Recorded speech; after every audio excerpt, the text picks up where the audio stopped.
नाज़रीन आदाब, आप देख रहे हैं उर्दू चैनल और मैं हूं आपका मेज़बान मोहतरम एहतशाम। उर्दू चैनल के खुसूसी प्रोग्राम खास खबर में आपका खैर मकदम है। नाज़रीन, शेर कश्मीर पुल के करीब के बांध पर पार्क बनाने का काम ज़ोरों शोर से जारी है। इस दौरान आज भी ये काम जारी व सारी रहा।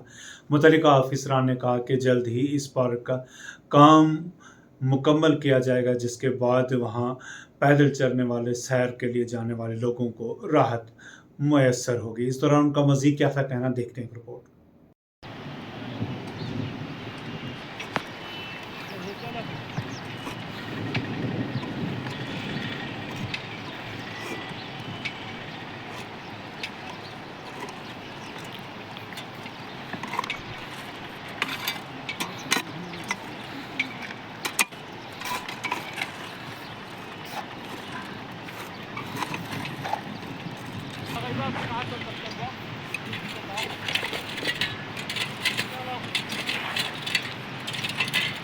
ये तकरीबन 4-4 फुट की लाइटें होंगी और इसके बीच में बेंचेस का भी प्रपोजल रखा हुआ है।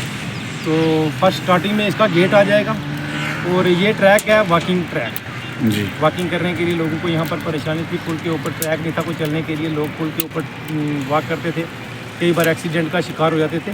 तो डीसी साहब ने कहा कि चलो ये वॉकिंग के लिए ये वाला ट्रैक बना देते हैं। तो लगे हुए हैं, हम बारिश का मौसम है तो बारिश हमारा साथ अगर देगी तो हम इसको 1 महीने के अंदर अंदर ही कंप्लीट करते हैं। वैसे हमारा 31 मार्च का था कि 31 मार्च से पहले कर दें। अगर मौसम ख़राब होने की वजह से गारा कीचड़ वगैरह हो जाता है तो उसमें ये है कि हमें 5-7 दिन फिर लग जाते हैं। तो अगर मौसम ठीक रहा तो 31 मार्च से पहले कंप्लीट करें। शुक्रिया। उर्दू चैनल में आज बस इतना ही। अपने मेज़बान मोहतरम एहतशाम और उर्दू चैनल की पूरी टीम को दीजिए इजाज़त। आप हमारा चैनल सब्सक्राइब करें, वीडियोस लाइक और शेयर करें, कमेंट बॉक्स में अपने तासरात से नवाजें और बेल आइकन लाजमी क्लिक करें। खुदा हाफिज़।